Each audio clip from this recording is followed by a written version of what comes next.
Hello friends, welcome back to our YouTube channel Tech and Cryptos. Today in this video, let's learn about how to download Valorant gaming app on PC. So let's get started. At first, make sure you have already downloaded this app called Epic Games Launcher. So let's get into it. Now, in the search bar, search for Valorant. So here it is. Now, since I have already added this in library, we can see this option over here. If not, you can see this get option over here and you can simply tap on this, after which it will be added to your library. And let's tap on in library for now. And now click on this app. You can browse it to the location you want and click on install. And it's installing.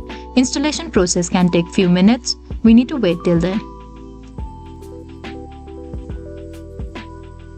So the installation process has been completed. Now simply click on launch.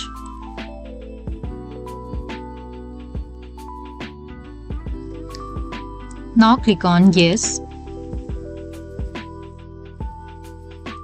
So now we are in Valorant interface. So this is all we need to do to download Valorant app on PC. I hope you liked the video. Please do like and subscribe. Thanks for watching.